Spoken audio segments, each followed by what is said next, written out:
Hey everyone, and welcome. Today we're going to dive into the incredible story of a man who, really with nothing but his words, built an empire that's lasted for over 400 years. And this isn't just some dusty history lesson, you know? It's a real story of struggle, of passion, and the absolutely unstoppable power of creativity.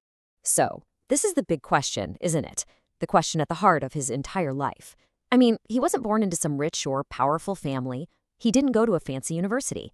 So how on earth did William Shakespeare become, well, Shakespeare? Let's walk through his journey and see if we can figure it out. And our story begins, as so many great ones do, in a pretty ordinary place. We're starting out in a small English town called Stratford-upon-Avon. It's here that a young boy was about to start a life that was anything but ordinary. And this contrast right here, this is what makes his story so inspiring. On one side, you've got a regular kid from a working-class family, and on the other, you have the most influential writer the world has ever known. That journey between those 2 points, well, that's where all the magic happens. So, who was this kid? Well, he was born back in April of 1564. His dad, John, was a glove maker, a pretty respectable trade at the time. Young William went to the local school, and there he just soaked up all the classics. We're talking Latin, ancient history, and tons of poetry. You can just imagine him as this curious, observant kid, just absorbing all the stories and language around him. But, life is never a simple fairy tale, is it? His father's business, which had been doing really well, suddenly hit some serious financial trouble. For young William, this was a huge early lesson that life is full of ups and downs, and that your luck can change in a heartbeat. That's a theme he'd come back to again and again in his plays.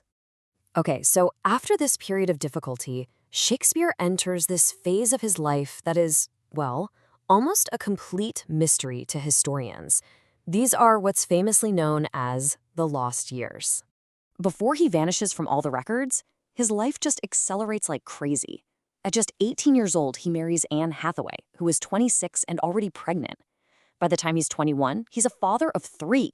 So think about that. He's a super young guy with a growing family, a ton of pressure to provide, and no clear career path ahead of him.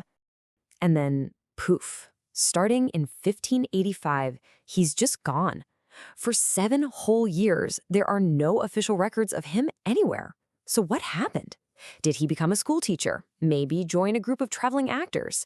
Did he get into some kind of legal trouble and have to skip town? Honestly, we just don't know for sure.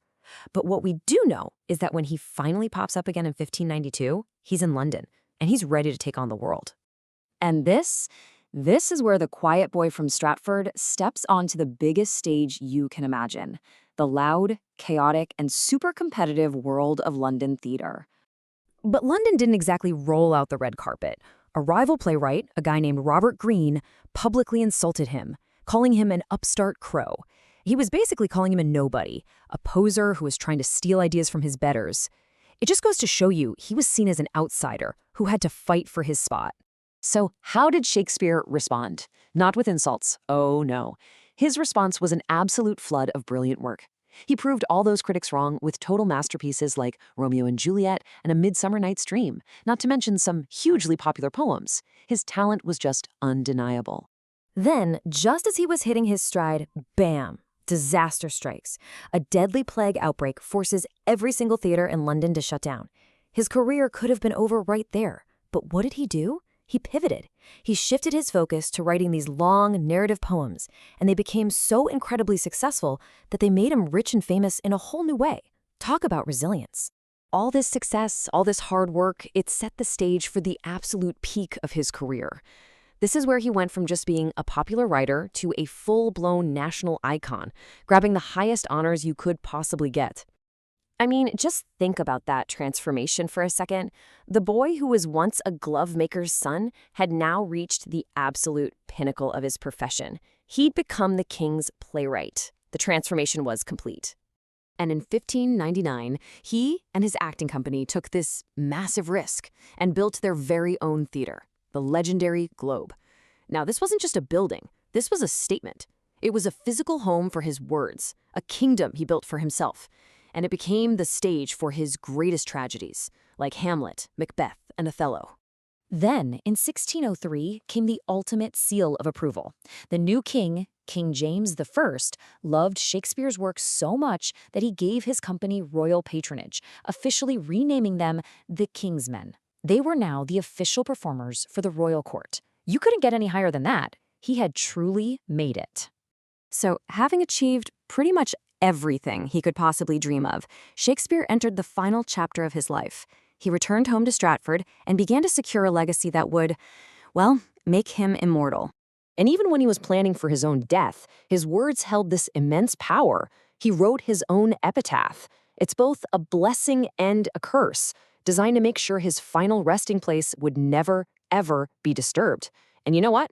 To this day, it hasn't been. But his body being at rest was definitely not the end of his story. His real legacy is his influence, which is so huge it's almost impossible to measure. His work's been translated into every major language. It's inspired countless films and works of art. We still use phrases he invented every single day without even thinking about it. Ever said you wanted to break the ice? Yeah, that was him. And the human themes he wrote about, love, jealousy, ambition, betrayal, they're just as relevant today as they were 400 years ago. When you really look at it, Shakespeare's entire life sends one clear message. Where you start in life doesn't have to decide where you finish. His story is the ultimate proof that words, stories, and ideas, they really do have the power to cross centuries and change the world. And there's this quote, often attributed to him, that just perfectly captures the spirit of his journey. He wasn't destined for greatness because of his birth or because of fate. He got there through his own incredible talent, his resilience, and just relentless hard work. Which leaves us with one final, inspiring question. A boy from a small town changed the entire world with his stories. So, who's next? Perhaps, just maybe,